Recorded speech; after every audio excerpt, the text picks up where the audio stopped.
My name is Captain Sophia Conway, United States Army, age 32. 10 minutes ago, I spoke the most important vows of my life. Now, I'm standing in front of 200 guests, frozen, as a glass of deep red Cabernet spreads across my silk wedding gown like a bloodstain. My new mother-in-law, Lauren, the one who just accidentally tripped, is dabbing at it. There is no apology in her eyes. There is only triumph. She presses the napkin hard, deliberately grinding the stain in, and then whispers in my ear, her voice disgustingly sweet. Oops! You know, that stain suits you better than the silk, soldier girl. My husband David stands 10 feet away, paralyzed. They expect me to cry. They expect me to break, but they have misidentified their target. I look her dead in the eye. I need 20 minutes.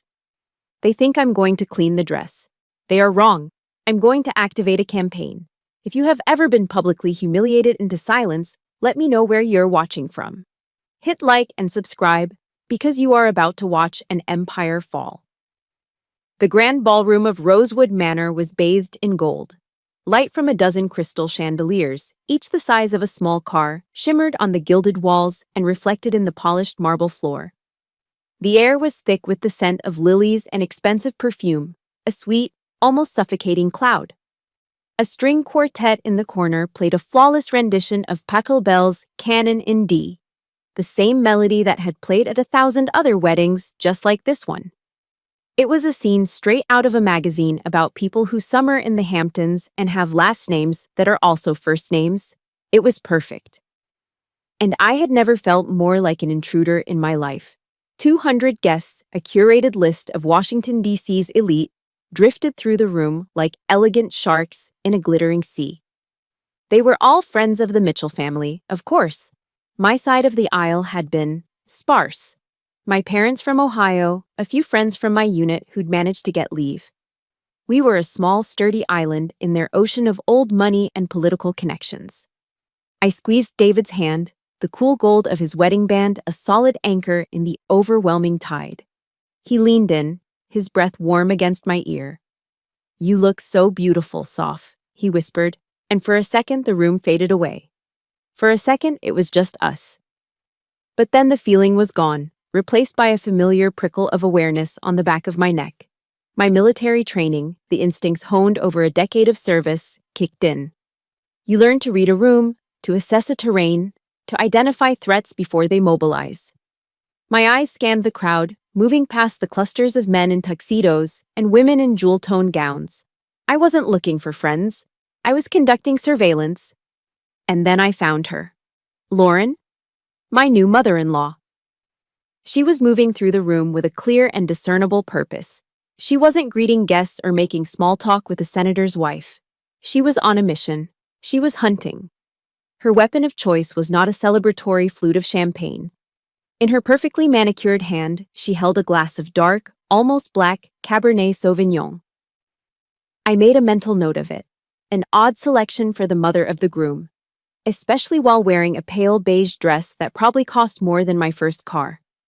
A tactical error, unless the potential for spillage was part of the plan. She glided toward us, her smile a brilliant, predatory thing. It never reached her eyes. Those eyes, the same cool blue as her son's, were fixed on me. "Sophia, darling," she cooed, her voice as smooth and sweet as honey. She placed a hand on David's arm, a gesture of maternal affection that was purely for the benefit of the audience. "I must say you've really tried." The word hung in the air between us, a tiny, perfectly aimed dart. Tried. As if my silk A-line gown was a craft project I'd cobbled together in a desperate attempt to fit in. David stiffened beside me, but said nothing. He never did. And then it happened. With the precision of a drill sergeant, Lauren orchestrated the attack. A nearby guest, a woman in a garish floral dress, seemed to stumble, bumping Lauren's arm. But my eyes saw it differently. I saw the truth. No one bumped her. Lauren initiated the contact herself. A subtle shift of her own weight, a calculated lurch forward, her arm extending not to catch her balance, but to aim. The movement was fluid, deliberate, and undeniable. The glass tilted. Time seemed to slow down. The dark red liquid arcing through the golden air like a tracer round fired in the dead of night. It hit my dress just below the waist. A silent, violent explosion of crimson against pristine white. The splash was immediate and catastrophic. The music didn't just stop, it was strangled mid-note. A collective gasp rippled through the ballroom. 200 pairs of eyes, which moments before had been admiring the spectacle, were now fixed on the ugly spreading stain on the bride's gown. It looked like a gunshot wound. The first casualty of a war I didn't want to fight. "Oh, my heavens, Sophia!" Lauren's voice was a theatrical shriek of horror. She was a brilliant actress. She whipped a linen napkin from a nearby table. "My dear girl, I am so terribly sorry." She lunged forward, dabbing at the stain with a frantic energy. But she wasn't dabbing. She was scrubbing, grinding the wine deeper into the delicate fibers of the silk, ensuring the damage was irreversible. The stain bled outwards, its edges blurring into a messy, permanent declaration of hostility. She leaned in close, her face a perfect mask of concern for the benefit of the onlookers. Her friends were already starting to whisper, their eyes filled with a mixture of pity and morbid fascination. Under the cover of her feigned apology, Lauren shielded her mouth with the stained napkin and whispered for my ears, only. "Oops!" It wasn't an apology. It was a victory cry. Her eyes, glittering with unconcealed triumph, met mine. A slow, cruel smile played on her lips behind the napkin. She had fired the first shot, right in the center of my happiness, in front of the entire world she commanded. I felt David's hand go limp in mine. I glanced at him. His face was pale, his mouth hanging slightly open. He was frozen, a statue of shock and indecision caught in the crossfire between his mother and his wife. And in that moment, I knew I was completely on my own. They expected tears. They expected a scene, a hysterical bride running from the room in shame. They expected me to crumble. But they weren't dealing with a debutante from Georgetown. They were dealing with Captain Sophia Conway. I took a slow, steadying breath. No tears, no hysterics. My training took over. You do not react emotionally in the field. You assess, you adapt, you overcome. I straightened my shoulders and stood to my full height. My gaze locked with Lauren's, and the triumphant smirk on her face faltered for just a fraction of a second. She saw something in my eyes she didn't expect. Not fear, not pain, just focus. I turned to my paralyzed husband. My voice was low, clear, and stripped of all emotion. It was the voice of a commander issuing an order. "David," I said, "stay here. Hold the line. That's your mission." Then I faced the silent, watching crowd. I raised my voice, projecting it so every single guest could hear me clearly. It was steady. It was strong. "Ladies and gentlemen, please excuse me," I announced. "I need 20 minutes to address the situation. Please, enjoy the party. It will resume shortly." Without another glance at Lauren or David, I turned on my heel. I walked, I didn't run. My back was straight, my head held high, my ruined dress trailing behind me like a battle standard. Every step was measured, purposeful. 20 minutes. That's all I needed. They thought I was retreating to salvage a piece of silk. They couldn't have been more wrong. I was going to my command post to launch a counteroffensive. The heavy oak door of the bridal suite clicked shut behind me, the sound echoing in the sudden, deafening silence. For a moment, I just stood there, my back pressed against the wood, the chaotic scene in the ballroom muffled and distant. My gaze fell to the ruin on my dress. That single word Lauren had whispered, "Oops." The triumphant little smile she hid behind that napkin. It wasn't a new tactic. It was just an escalation. The war hadn't started with a splash of wine. It had been declared 6 months ago, under the dim, oppressive lights of a Washington, D.C. steakhouse. It was supposed to have been our engagement dinner, our dinner. David and I had planned it to be small, intimate. 10 people max. Our parents, my maid of honor, his best man. A quiet table at a nice Italian place we both loved in DuPont Circle. But Lauren, upon hearing our plans, had simply laughed. "Oh, that's sweet," she'd said, a dismissive wave of her hand ending the conversation. "Don't you worry about a thing, darlings. I'll handle it." handling it meant hijacking the entire event. We found ourselves at an old-world steakhouse downtown, the kind of place with mahogany-paneled walls so dark they seemed to absorb all light and sound. The waiters were career professionals, old men in crisp white jackets who moved with a silent, almost funereal grace and looked older than my own father. The air was thick with the smell of grilled meat, cigar smoke from a private room, and money.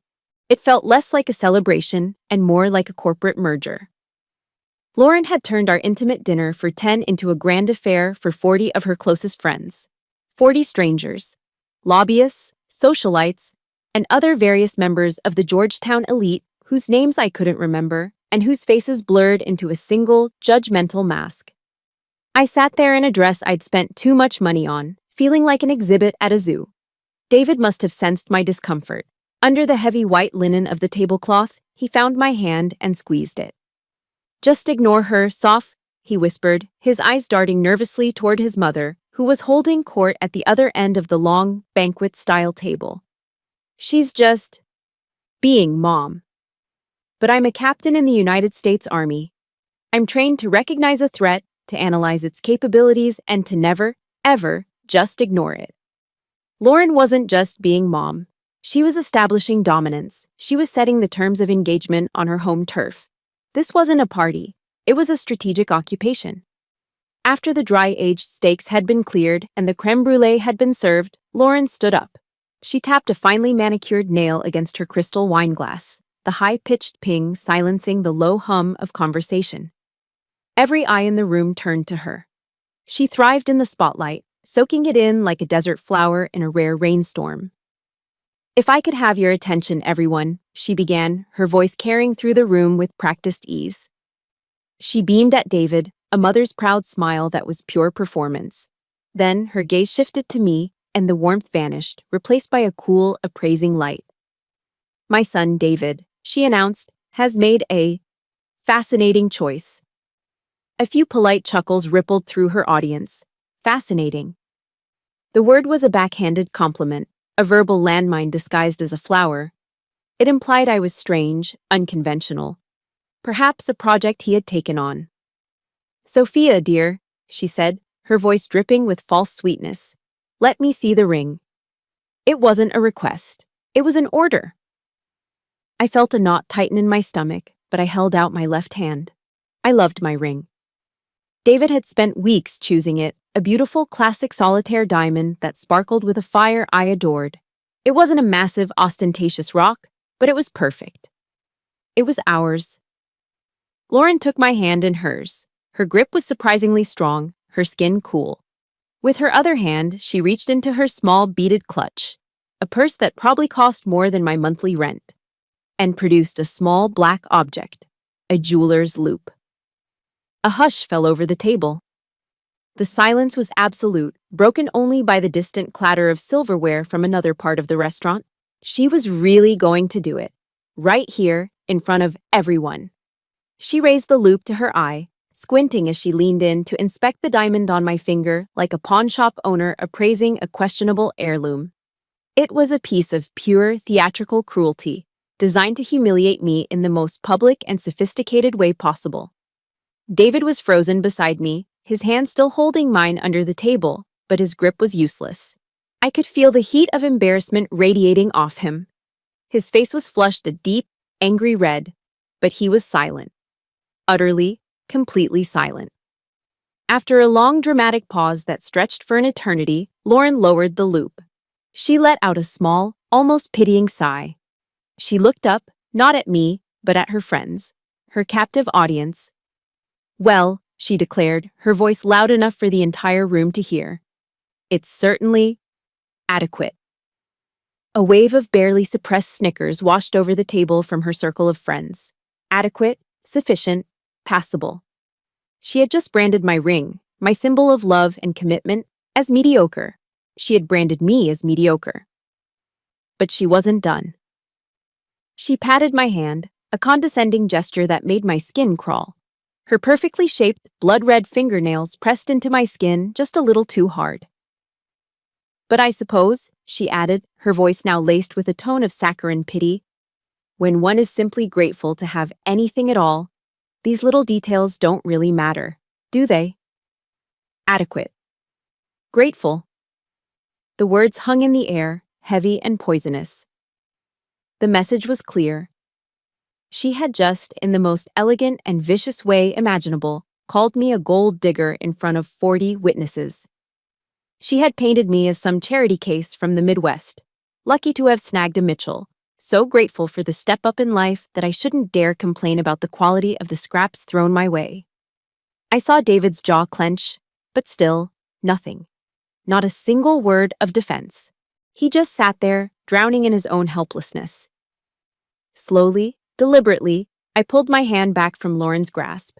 I looked her directly in the eye, and I smiled. It wasn't a friendly smile. It wasn't a polite, turn-the-other-cheek smile. It was a smile that said, "Message received. Target acquired." That night, when I got back to my small apartment in Arlington, I didn't cry.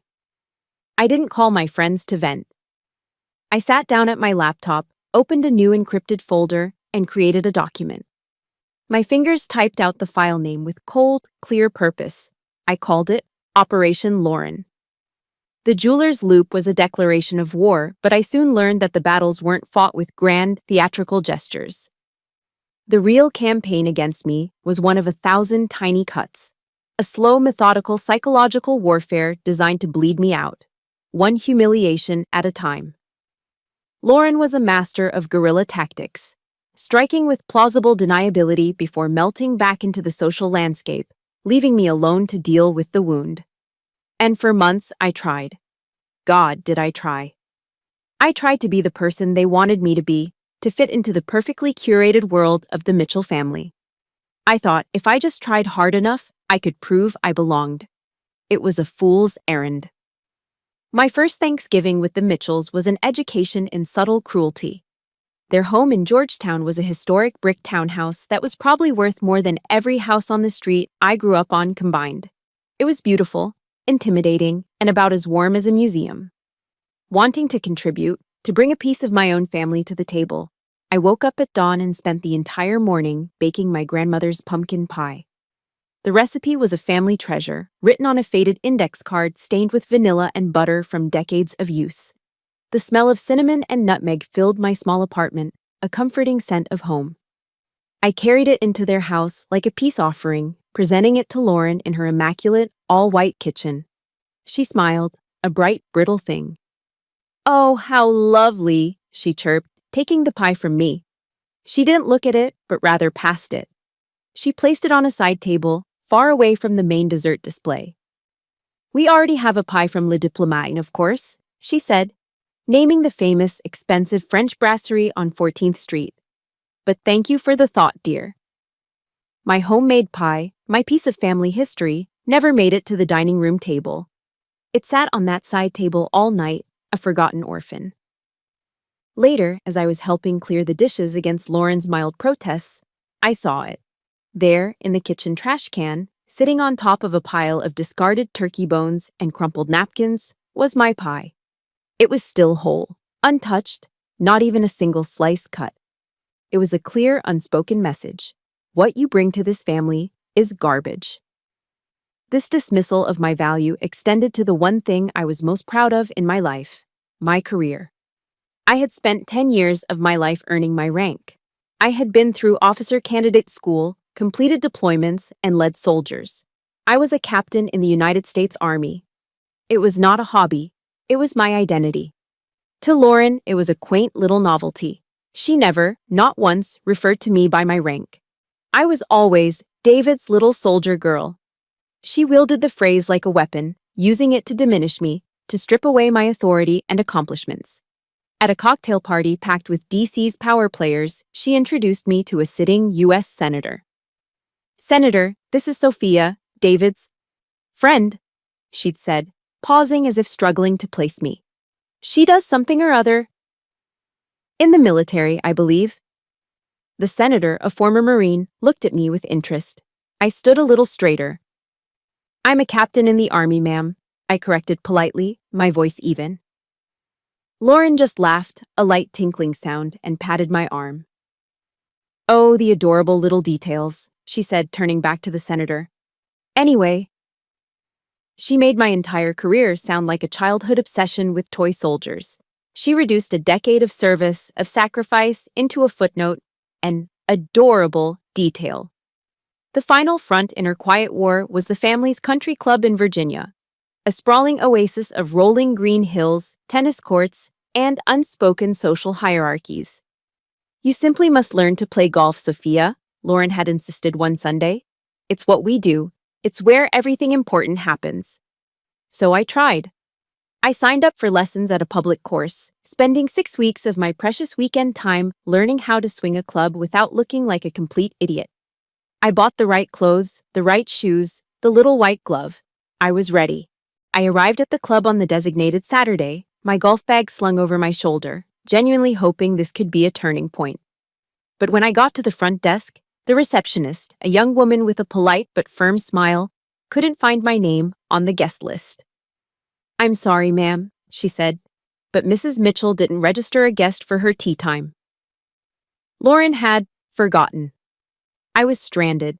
I had to stand there in the grand, wood-paneled lobby, dressed head to toe in golf attire, feeling like an imposter who had snuck in off the street. I watched as Lauren greeted her friends, a trio of women with identical blonde highlights and diamond tennis bracelets, with air kisses and laughter, completely ignoring me. They swept past me on their way to the course, their chatter fading as they went. I was invisible. An hour later, as I was debating the humiliation of calling an Uber to come get me, Lauren breezed back into the lobby. She feigned surprise, her eyes wide with mock innocence. "Oh, Sophia, you're still here," she exclaimed. "I just assumed you'd found your own way home." But the worst part of it all, the truly soul-crushing part, David didn't see it. Or maybe he chose not to. Every time I tried to explain, to make him understand the pattern of calculated slights, he would get that weary, pained look on his face. "She's just old-fashioned, honey," he'd say, trying to placate me. "She doesn't mean anything by it. She doesn't mean anything by it." That phrase became the soundtrack to my slow erasure. But I knew better. I saw the intent in every saccharine smile. I saw the calculation behind every accidental oversight. I saw the strategy in every condescending word. She was building a case against me, meticulously crafting a narrative that I was unfit, unworthy, an outsider who could never and would never belong. And standing there in that country club lobby, feeling the sting of a dozen pairs of curious eyes on me, I finally realized the truth. I couldn't win this war by playing defense. I couldn't win by trying harder or being nicer. You can't win a guerrilla war by occupying a fixed position. You have to adapt. You have to develop a new strategy. You have to go on the offensive. David couldn't see it. Maybe it was a blind spot born of love, or maybe he just didn't want to see the truth of who his mother really was. But in that suffocating Georgetown townhouse, surrounded by people who looked right through me as if I were made of glass, there was one person who did. One person whose eyes saw everything. Her name was Sarah Mitchell, and she was Lauren's older sister.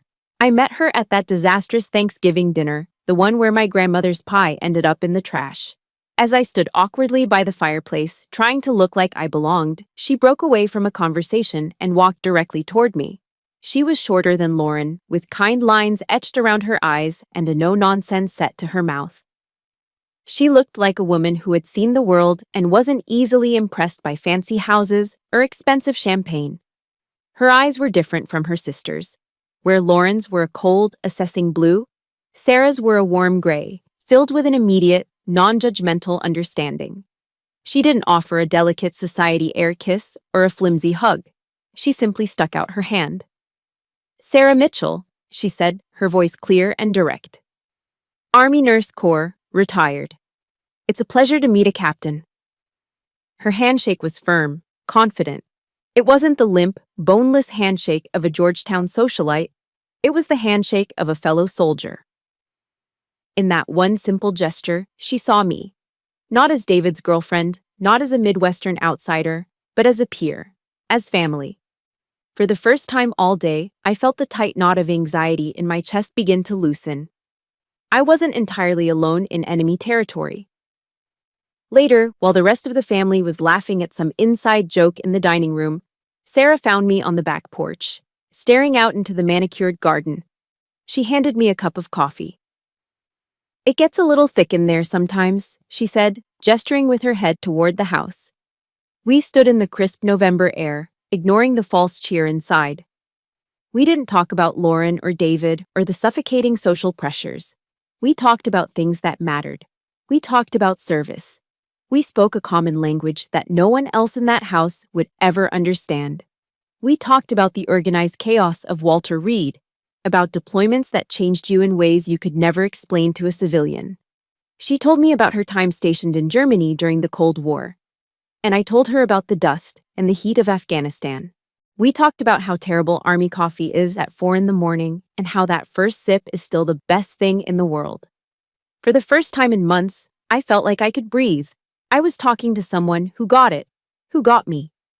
Our conversation was interrupted by the sliding glass door opening. Lauren stepped out, a fake smile plastered on her face. "Oh, there you are. What are my two favorite soldier girls talking about?" she chirped, her tone dripping with condescension. Sarah didn't even turn to look at her fully. She just took a slow sip of her coffee. "Things you wouldn't understand, Lauren," she said, her voice flat, without a hint of amusement. The smile on Lauren's face faltered. She pursed her lips, shot me a look that could freeze water, and spun around, disappearing back into the party. A few months later, my phone rang. It was Sarah. She didn't call David, she called me. Her voice on the line was just as calm and steady as it had been on the porch, but it carried a different weight now. "Captain," she said, and the use of my rank told me this was serious. "I've got some intel for you. The enemy has breached the wire." There was a pause. "It's cancer. Stage 4. She delivered the news like a battlefield report. Clinical, factual, no room for emotion. It was her way of staying in control. I left my office and drove straight to Walter Reed Medical Center. I found her in a sterile beige room, looking small in the hospital bed, but with the same defiant spark in her eyes. I sat with her as they started the first round of chemo, the clear liquid dripping slowly into her veins. "You're my family, Sarah," I told her, my voice thick. She reached out and took my hand, her grip weaker now, but still determined. "No, Sophia," she corrected me gently. "I'm your family, and you listen to me. Don't you let that bitch wear you down. Don't you let her win." Over the next few weeks, I visited her as often as I could. We'd talk for hours, sometimes about the past, sometimes about nothing at all. She was the anchor I didn't know I needed. She saw Lauren's campaign against me for what it was, a petty, jealous war. One afternoon, before she got too weak, she pulled me close. Her voice was a dry whisper, laced with an urgency that frightened me. "She'll do anything, Sophia," she rasped, her eyes boring into mine. "Lauren, she's always been jealous. She wanted everything I had, my father's attention, my grades, everything. Now she wants her son, all to herself." Her fingers tightened on my arm. "Don't let her win. Don't let her destroy something good." I promised her I wouldn't. At the time, standing there in that quiet hospital room, I thought she was just talking about the wedding, about my relationship with David. I promised I would stand my ground, that I would fight for my happiness. I didn't understand then. I didn't know she was warning me about something else entirely. Something so much worse than a ruined wedding dress or a snub at a country club. Something truly monstrous. If you've ever had a chosen family member, someone who wasn't blood but who showed up for you when your own family wouldn't, hit that like button. And in the comments, just type Team Sarah if you believe everyone deserves an ally like her. I made a promise to Sarah in that quiet hospital room. A promise I intended to keep. A few weeks before the wedding, she passed away. The funeral was a somber, tasteful affair, exactly as Lauren would have wanted. I stood in the back, a silent witness, feeling Sarah's absence like a physical weight. I remembered her last warning, her raspy whisper about Lauren destroying something good, that there was something worse I didn't yet see. At the time, I thought it was just a figure of speech. But in the dead of night, while searching for something as trivial as a set of heirloom vases, I stumbled upon exactly what she had warned me about, something far more monstrous than I could have ever imagined. It was 2 weeks before the wedding. The clock on my phone read 2:47 a.m. Lauren had called earlier, her voice a syrupy mix of grief and wedding planning stress, asking me to pick up some decorative items from her home office that she needed for the reception. She'd be out late, she said, at a charity board meeting. I had a key she'd given me for emergencies, and this apparently qualified. The thought of going into her house made my skin crawl, but refusing would just give her more ammunition to paint me as uncooperative. So, I went. I let myself into the silent, cavernous townhouse. It was pitch black, the only light coming from the faint glow of street lamps filtering through the tall, imposing windows. I didn't turn on the lights, preferring to use the flashlight on my phone. I didn't want to be there any longer than necessary. Her office was just off the main foyer, a room that smelled of old books and Lauren's expensive perfume. I found the box of vases she'd mentioned, but as I turned to leave, a soft blue light caught my eye. It was coming from the printer on her antique mahogany desk. It was still on, humming quietly. In her haste to leave, Lauren had made a mistake. She'd been careless. Sitting in the output tray was a stack of freshly printed papers. My first instinct was to ignore them. My second instinct, the one honed by years of reconnaissance training, was to look closer.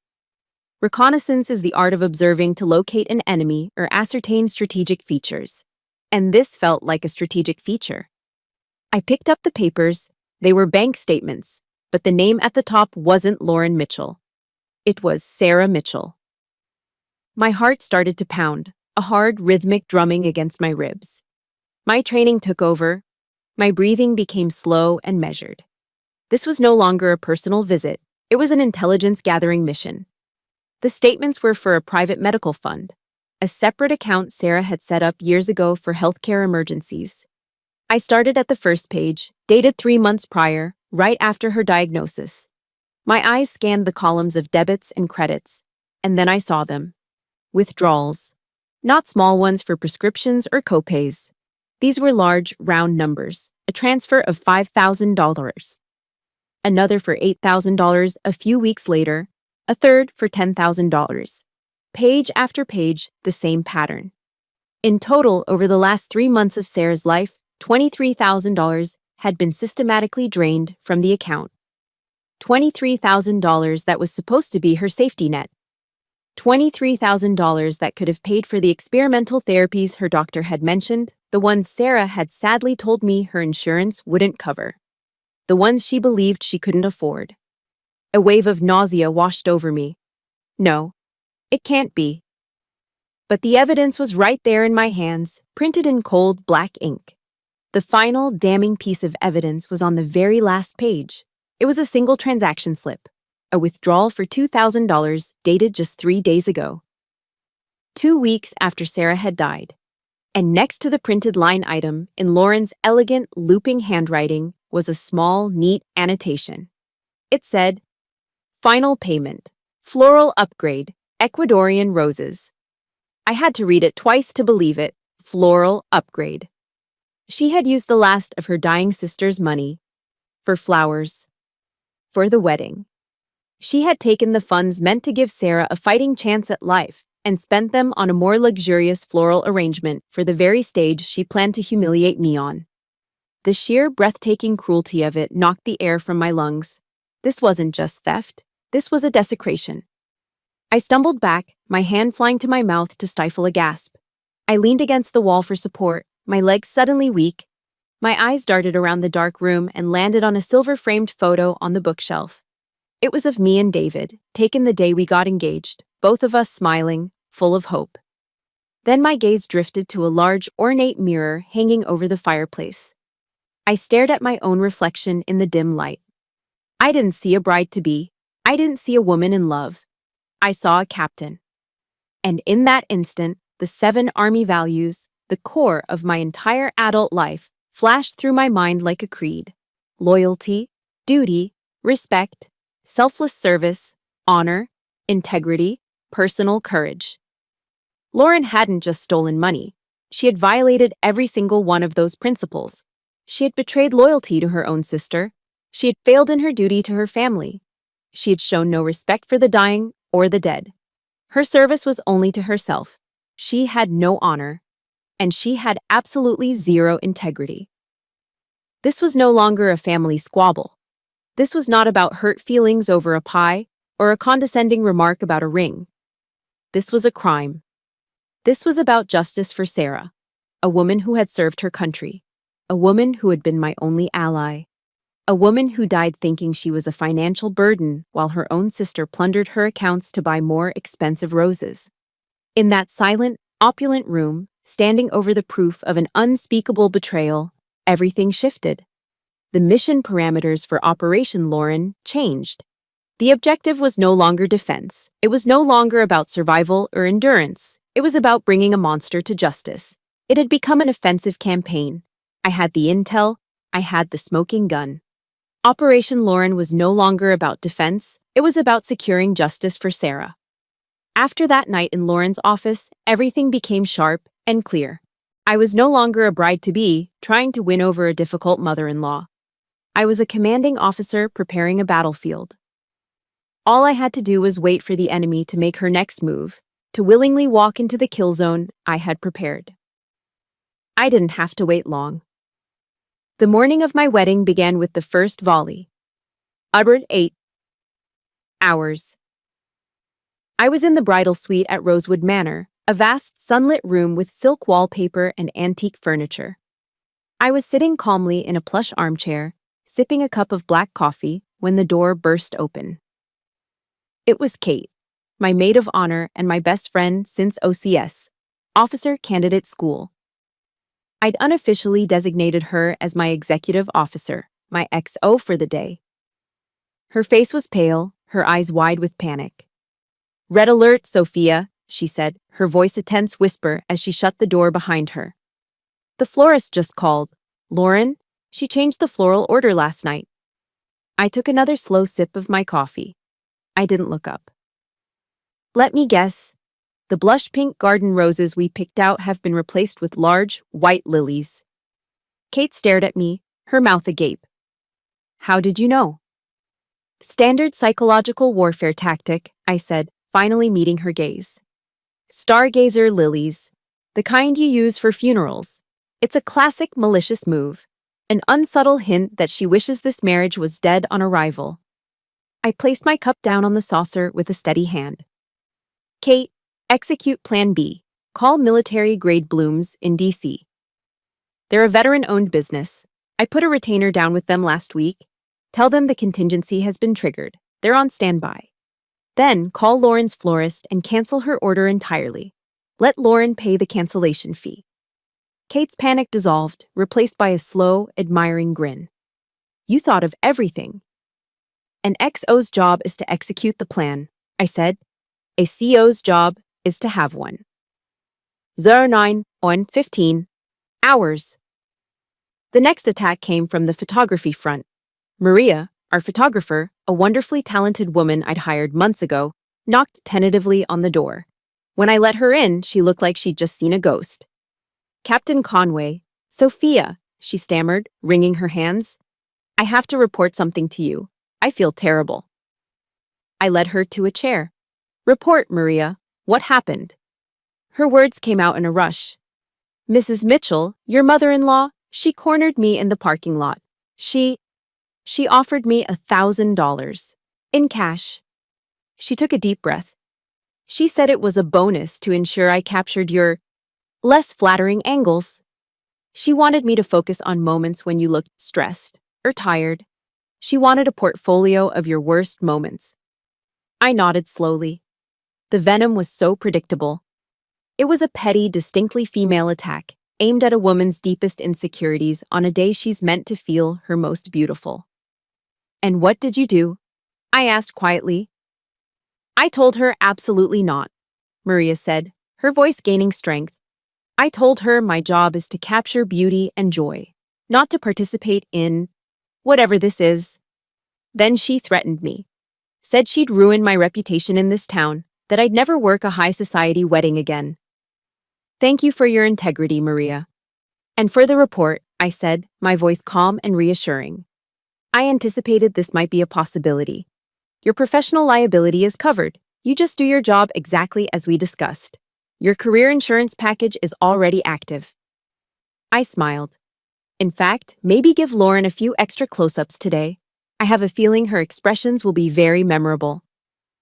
10:30. Hours. The third wave was an assault on the senses. My cell phone buzzed. It was Marcus, the DJ. Sophia, he said, and I could hear the disbelief in his voice. Your future mother-in-law is a real piece of work. I chuckled. What's the update from the sound booth, Marcus? She just emailed me a revised playlist for the reception. It's all funeral dirges. Literally. Somber classical music you'd play at a state funeral. And she specifically requested I delete your first dance song, Etta James's At Last. This was Lauren's final desperate attempt to strip every last piece of joy and romance from the day. To replace our love story with an obituary. Okay, Marcus, here are your orders, I said, a real smile touching my lips for the first time that morning. Email her back and confirm that you have received the new playlist and will act accordingly. Make her think she's won. Then, get the Intel files I sent you last week ready to go. You will play them on my signal, and only my signal. Do you copy? There was a pause, then a low whistle on the other end of the line. Loud and clear, Captain, he said, a newfound respect in his tone. Consider it done. The rest of the morning was a series of smaller skirmishes. The caterer called to report that Lauren had tried to switch our main course to a fish dish she knew I was allergic to. The hairstylist mentioned that Lauren had suggested a severe, unflattering style for me. Each assault was reported. Each assault was neutralized by a pre-existing contingency plan. Lauren thought she was launching a surprise blitzkrieg, designed to shatter my nerves and leave me a weeping mess at the altar. She had no idea that with every hostile action, she was simply confirming my intelligence. With every vendor she tried to corrupt, she was providing me with another witness for the prosecution. She thought she was weakening my defenses before the main event. She didn't realize she was the one marching deeper and deeper into a perfectly laid trap, tightening the noose around her own neck. She wasn't just giving me a reason to act, she was building my case for me. It takes incredible strength to stay calm when someone is trying to sabotage you from every angle. If you admire Sophia's strategic mind, hit that like button. And tell me in the comments, which one of Lauren's attacks made you the most angry? The flowers, the photos, or the music? Every attack Lauren launched on the morning of the wedding was neutralized. Every petty act of sabotage was stopped dead in its tracks. It wasn't luck. It wasn't a series of fortunate coincidences. It was because the counteroffensive had been meticulously planned weeks in advance, forged in the hours of cold fury after I discovered Lauren's ultimate betrayal in her silent, dark office. Discovering the bank statements wasn't the end of my intelligence gathering. It was the beginning. Operation Lauren transformed from a defensive file on my laptop into a fully fledged, multi-pronged operation. This was how I built my arsenal. The first prong of the attack was air support. The first call I made, just hours after finding those papers, was to a man named Jake. Jake was an old friend, a former Air Force pilot I'd served with during a joint service tour in Kandahar. I'd once pulled some strings to get his critically ill father transferred to a specialist facility at Walter Reed, and he'd told me he owed me one, no questions asked. Now, he ran a niche but successful aerial advertising company, the kind that does skywriting and flies banners over football stadiums. Jake, it's Sophia, I said, my voice steady despite the rage churning inside me. I need to call in that favor. I need you to deliver a message. I texted him the exact wording. There was a long silence on the other end of the line. Jesus, Soph, he finally breathed. That's public. Like, mushroom cloud level public. The crime was public, Jake. It just didn't have an audience, I replied, my voice cold. Can you do it? Another pause. I could hear him weighing the risks, the logistics. I'll need to file for airspace clearance over Northern Virginia, he said, thinking out loud. It'll be tricky on a Saturday. But, for you, Captain. Yeah, I'll make it happen. Consider the skies yours. The second prong was audio-visual warfare. The discovery of the bank statements had given me probable cause. I returned to the Mitchell house the next day, under the pretext of discussing wedding details with Lauren, and I planted a small voice-activated recording device behind a row of books in her office. It was a risk, but a necessary one. It paid off. I captured hours of Lauren on the phone with her society friends, gloating. I had recordings of her bragging about how she was going to put that little soldier girl in her place. And I had the most damning recording of all. A call where she casually dismissed her sister's death and laughed about using the leftover money for something more useful. I transferred these audio files to a flash drive and gave it to Marcus, the DJ. "This is your primary weapon," I told him when we met for coffee. "You will not deploy it until you get the signal directly from me. Understood?" He looked from the flash drive back to me, his eyes wide. "Understood, Captain." For the visual component, I met with Maria, the photographer. I handed her a second camera, a small high-definition model. "This is a dedicated unit," I explained. "Your primary job is to photograph the wedding. This camera's only job is to stay focused on Lauren Mitchell. No matter what happens, do not stop recording her. I want a record of every flicker of emotion, every reaction. This is just as important as the wedding photos." She simply nodded, her expression grimly determined. The final prong was the most critical. It was the kill shot, and it was the hardest to arrange. It involved navigating a legal and ethical minefield. I made an appointment with Dr. Morrison, Sarah's oncologist at Walter Reed. He was a retired Army colonel, a man with tired but honorable eyes. "Doctor," I began, laying out the bank statements on his desk. "I understand HIPAA laws better than most. I know your obligations to patient confidentiality. But I have here evidence of a felony committed against your late patient, Sarah Mitchell, a crime that directly impacted her medical care." I explained everything. I told him about the missing funds, about the experimental treatment Sarah thought she couldn't afford. I didn't ask him to break the law. I asked for something else. "I need you to be available for a phone call tomorrow," I said. "Sarah's husband, Robert, will be at the wedding. He deserves to know the truth about why his wife died. When I give the signal, I need him to call you. And I need you to tell him the truth about the options Sarah had." Dr. Morrison stared at the papers, then at me. He was a good man, caught between his legal duty and his moral one. "Captain, technically, what you're asking is impossible," he said slowly. He then looked at the photo of a smiling Sarah that he kept on his desk. "But honor demands the truth be known. If Mr. Robert Mitchell were to coincidentally call my personal cell phone tomorrow afternoon and ask me a direct question about his wife's prognosis and available treatments, I would feel ethically bound to give him an honest answer." He slid a piece of paper across the desk. It had his personal cell number on it. The night before the wedding, I sat alone in my hotel room, the entire battle plan laid out in my mind. The air support, the audio assault, the final devastating phone call. It was a three-front war, perfectly synchronized. But the weight of it suddenly felt immense. I was about to detonate a bomb in the middle of a family, David's family. What would this do to him? Was I going too far? Was this vengeance, not justice? My hand trembled as I reached for my laptop. I opened the audio file from Lauren's office. I needed to hear it one more time. I needed to be sure. I pressed play. Lauren's voice filled the silent room, dripping with venom. "That soldier girl. Does she really think she can trap my son? I will show her what happens when you cross a Mitchell." And then, the part that sealed her fate. Her friend asked about Sarah. Lauren's tone was bored, dismissive. "Sarah? Oh, she's gone. Finally. It's done. At least now her money can be put to some good use." The chilling indifference, the casual cruelty in her voice, it was the sound of pure evil. In that moment, every shadow of doubt in my mind evaporated. This was not about revenge anymore. This was about honoring the memory of the only person in that family who had ever shown me kindness. This was for Sarah. This was justice. The heavy oak door of the bridal suite opened. 19 minutes had passed. I stepped back into the golden ballroom, the low hum of conversation faltering as heads turned in my direction.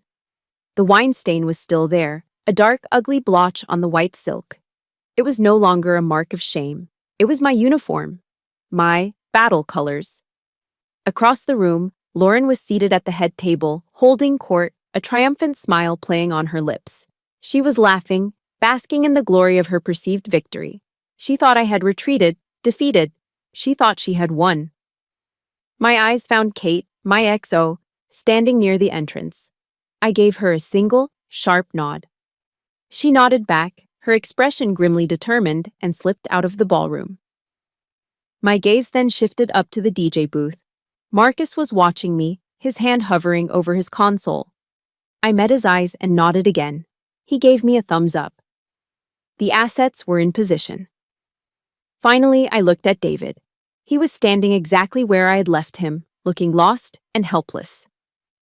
I walked toward him and gave him a small, reassuring smile.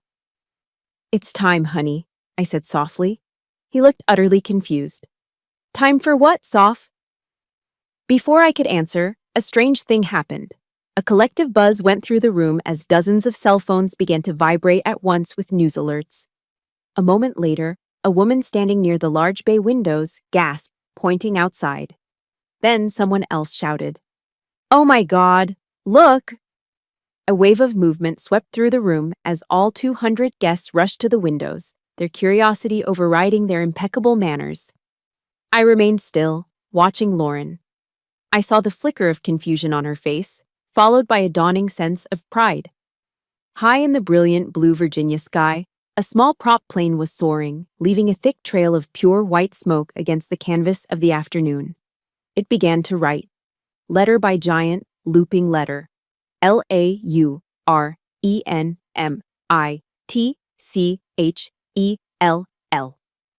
A triumphant, smug smile spread across Lauren's face. She actually placed a hand over her heart, believing this was some grand, romantic surprise arranged by her husband. She thought her name in the sky was a tribute. She turned to her friends, preening, ready to accept their congratulations. The plane banked and began its second line. STOLE $23,000. The smug smile on Lauren's face froze, cracking like thin ice.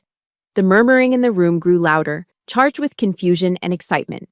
The plane continued its devastatingly straight path. FOMHERESTERISCANED.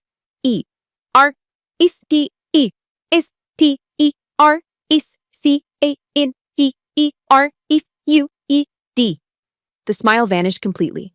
Her face turned to a mask of pure, horrified disbelief. The ballroom fell into a silence so profound I could hear the clink of an ice cube in a forgotten glass. Lauren's head whipped around, her eyes locking onto mine with a look of frantic, wild panic. She knew. She opened her mouth to scream, to deny, to lie, but she never got the chance.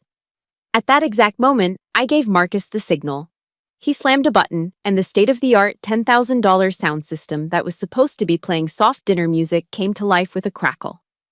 And then Lauren's own voice, sharp, ugly, and amplified to fill every corner of the grand ballroom, erupted from the speakers. "That little soldier girl. Does she really think she can trap my son? I will show her what happens when you cross a Mitchell." A collective gasp went through the crowd. People turned to stare at Lauren, their faces a mixture of shock and disgust. She looked around wildly, like a cornered animal, her face ashen. Then Marcus played the kill shot. The audio file that sealed her fate. Lauren's voice, bored and dismissive, echoed through the silent room. "Sarah. Oh, she's gone. Finally, it's done. At least now her money can be put to some good use. Like my son's wedding." The silence that followed was heavy, suffocating. It was broken by a single, sharp sound. Lauren's husband, Robert, had dropped his champagne flute. It shattered on the marble floor. Lauren finally found her voice. "Lies!" she shrieked, her carefully constructed composure shattering into a million pieces. "They're all lies. She's a manipulative, vicious liar." But it was too late. The final piece of the plan was already in motion. As if on cue, a cell phone began to ring. It was Robert's. He fumbled for it, his hands shaking, his face a pale, waxy gray. He answered the call, putting it on speaker in his shock, his voice barely a whisper. "Hello?" A calm professional voice came through the phone, clear and steady for the entire room to hear. "Mr. Mitchell, this is Dr. Morrison from Walter Reed." Robert swayed on his feet. "Dr. Morrison," he choked out. The entire room held its breath. Every guest was frozen, a captive audience to the final act of this family tragedy. "Yes, sir," the doctor said, his voice filled with a quiet authority. "I'm calling in a professional capacity. I feel ethically obligated to inform you that there were several advanced and experimental treatment options available for your wife, Sarah. We discussed them with her, but she declined them." Robert's face crumpled. "Declined? Why?" She told me insurance wouldn't cover them." "That is incorrect, Mr. Mitchell," Dr. Morrison stated, his words like hammer blows. "Her insurance, combined with her private medical fund, would have covered the costs entirely. She declined because, and these were her words, she believed you and your family were under a severe financial strain, and she refused to be a burden to you any longer." Robert stared at his wife, his eyes filled with a dawning, soul-crushing horror. He let the phone fall from his hand. It clattered to the floor, but no one noticed. All eyes were on him and Lauren. "Lauren," he whispered, his voice cracking, broken. "The doctor said, Sarah, she died because she thought we were broke. She gave up. She let herself die to save us money." He took a staggering step back, his face a mask of grief and betrayal. "Oh my God, Lauren," he rasped, the words tearing from his throat. "What did you do?" Robert Mitchell's final question, "What did you do?" hung in the shattered silence of the ballroom like a death sentence. He didn't wait for an answer. He didn't need one. He stared at his wife of 40 years, the woman he had built a life with, and in his eyes I saw 4 decades of love and partnership curdle into pure, undiluted disgust. He raised his voice, not yelling, but projecting with a cold, clear finality that carried to every corner of the room. Every guest, every waiter, every member of the string quartet stood frozen, listening to the verdict. "The last thing Sarah ever said to me," Robert announced, his voice trembling with a grief so profound it was almost visible. "The very last thing she said was, 'I'm so sorry for being a financial burden.' She died apologizing. She died drowning in guilt, while her own sister was spending her money on more expensive flowers." He looked down at his left hand, at the simple gold band he had worn for a lifetime. With a violent, wrenching motion, he pulled the wedding ring from his finger. The flesh beneath was pale, indented, a ghost of a commitment that had just died. "I'm done, Lauren," he said, his voice dropping to a raw whisper. "We're done." He didn't throw the ring at her. That would have been too direct, too passionate. His action was colder, more dismissive. He turned and with a flick of his wrist, tossed the small gold band into the centerpiece of the reception, a towering 5-tiered chocolate fountain. There was a soft, almost comical plop as the ring disappeared into the cascading curtain of warm, dark chocolate. Lauren screamed. It wasn't a scream of anger or denial. It was a raw, primal sound of loss, the cry of a wounded animal. It was the sound of her entire world, the world she had so carefully constructed out of money and status and appearances, imploding in a single moment. The ring wasn't just a ring. It was a symbol of her empire. And she had just lost it. She scrambled forward, her beige dress hiking up around her knees, and fell to the floor beside the fountain. She plunged her hands, her perfectly manicured nails, into the thick, flowing chocolate. "My ring!" she shrieked, her voice cracking into a sob. "My ring! He threw away my ring!" She began to dig frantically, grotesquely, through the warm, sticky mess, her movements clumsy and desperate. Chocolate splattered onto the pristine marble floor, onto the hem of her designer dress. She was no longer the elegant, poised socialite of Georgetown. She was a pathetic, wild creature, groveling in a puddle of melted candy, completely oblivious to the 200 pairs of eyes staring at her in horrified silence. Her obsession with appearances had ended in the most public and humiliating spectacle imaginable. A few of her friends, women who had been laughing at her jokes just minutes before, took a tentative step forward, as if to help. "Lauren, darling, get up," one of them started, reaching for her arm. Lauren snarled and slapped her hand away, sending a spray of chocolate across the woman's silk dress. "Get away from me," she screeched. "Find my ring." The friends recoiled, their faces masks of shock and disgust. Her allies had abandoned her. She was utterly alone in the ruin she had created. That's when two uniformed security guards from Rosewood Manor, men I had put on standby with Kate an hour earlier, moved in. They approached her calmly, professionally. They each took one of her arms and lifted her to her feet. She struggled, kicking and wailing, a grotesque sight of flailing limbs and chocolate-smeared couture. They half-dragged, half-carried her out of the ballroom, her screams echoing down the long marble hallway until they were finally cut off by the sound of a closing door. An empire of whispers and backroom deals had ended in a pathetic, chocolate-covered exit. It was a fitting, if not ironic, end. The silence she left behind was heavy, awkward. The guests stood frozen, not knowing what to do, where to look. And then, finally, David moved. He didn't look at the mess his mother had made. He didn't look toward the door she had just been dragged through. He walked directly to me, stopping just a few feet away. He looked straight into my eyes. The fear was still there, plain as day. But underneath it, for the first time, I saw something else. Respect. Awe, even. He was looking at me as if he'd never truly seen me before. "Sophia," he began, his voice raspy. I didn't let him finish. I raised my hand and gently placed one finger on his lips, silencing him. There would be a time for talk, for explanations, for anger, for rebuilding, or for walking away. There would be a time for us to figure out the wreckage. But that time was not now. Now was about finishing the mission. "Later," I said, my voice quiet but firm. I dropped my hand and turned away from him, my gaze sweeping across the stunned room.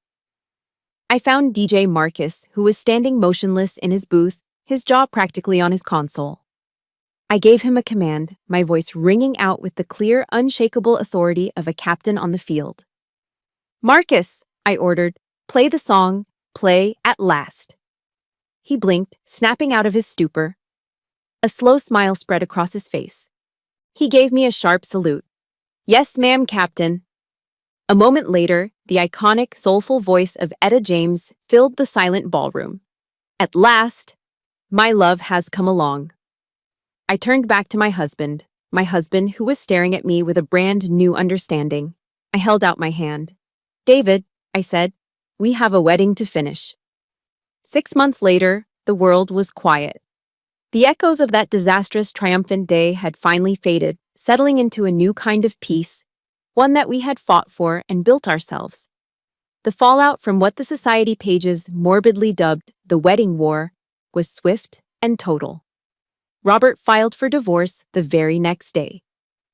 With the testimony of the vendors, the bank statements, and the audio recordings, criminal charges for fraud and theft were brought against Lauren. She lost everything. The Georgetown townhouse was sold to cover legal fees and restitution. Her name, once a pillar of DC society, became a toxic whisper, a cautionary tale told at cocktail parties. We heard through the grapevine that she moved to a small rented condo in Florida, a place where no one knew her name and the sun could bleach away her sins. Her empire had crumbled into dust. We never spoke of the wedding day. We didn't need to. Our real marriage began the day after. Our honeymoon wasn't in some exotic 5-star resort, but in a quiet, secluded log cabin in the Green Mountains of Vermont. For 2 weeks, there was no cell service, no internet, no news. There was only the sound of the wind in the pine trees, the crackle of the fireplace, and the slow, difficult work of healing. It was hardest on David. He had to go to therapy to untangle the complex knot of love and betrayal left by his mother.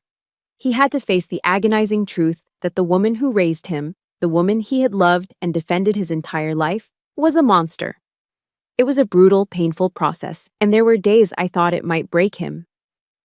But he didn't break. He did the work. He chose to face the ugly truth rather than live in a comfortable lie. He chose me. He chose us. And he emerged from the fire a different man. A stronger man. Robert, in a gesture of profound apology and gratitude, gave us the entirety of what would have been Lauren's divorce settlement. He said it was tainted money.